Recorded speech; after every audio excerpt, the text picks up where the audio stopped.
আজকে আমার first interview ছিল। আমি কাপু স্যারের কাছে আমার ফার্স্ট ইন্টারভিউ দিয়েছি and it was really good অ্যান্ড আমার এক্সপিরিয়েন্স হয়েছে ডেফিনেটলি অ্যান্ড আমি বুঝতে পেরেছি যে আমার কোথায় কোথায় ল্যাকিংস আছে and it is really good for my future two.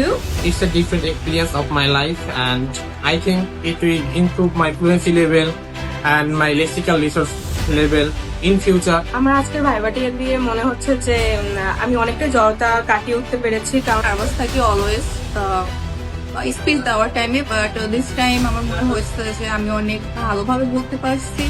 Really so amazing for me, কারণ কাবু স্যার সবসময় আমাদের অনেক এনকারেজ করে। আমি আমার উইক পয়েন্টগুলো আমি জানতে পেরেছি এবং ডে বাই ডে আমি নিজেকে আরো বেশি ইমপ্রুভ করার চেষ্টা করছি। অ্যান্ড ইন ফিউচারে যদি আমরা কখনো ভাইবা ফেস করি, তখন আমাদের কনফিডেন্সটা বাড়বে। যে কোনো সেক্টরে যখন ভাইবা দিতে যাব, তখন আমাদের এই নার্ভাসনেসটা আর কাজ করবে না।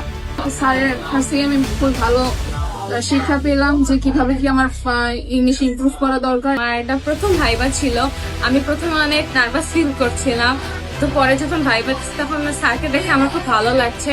ফার্স্ট টাইম ভাইবা দিয়ে আমি অনেকটা ইমপ্রুভমেন্ট অনুভব করছি নিজের মধ্যে থেকে, এবং আশা করতেছি ভবিষ্যতে আমি আরো ভালোভাবে ইংলিশ স্পোকেন অনেক ভালো করতে পারবো। তার ফলে এখন আমি কনফিডেন্স ফিল করতেছি এবং নেক্সটে যে আমি ভাইভাটা দিব সেটা আমি কনফিডেন্টলি আমার ভাইভাটা প্রেজেন্ট করতে পারবো। আপনি একটা কোর্স করছেন, কিন্তু কোর্সের ফিডব্যাক কেমন সেটা যদি আপনি নিজে অনুধাবন করতে না পারেন, অথবা যে আপনাকে কোর্সটা করাচ্ছে সেই যদি বুঝতে না পারে আপনার প্রোগ্রেস কতটুকু, তাহলে সেই কোর্সটা করার কোনো মানে হয়তো হয় না।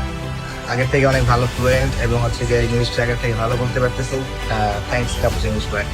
ফর দ্য ফার্স্ট টাইম আমি কাপুস ইংলিশ পয়েন্টে ভাইবা দিচ্ছি। এটা আমার জীবনের জন্য একটা খুব ভালো এক্সপিরিয়েন্স।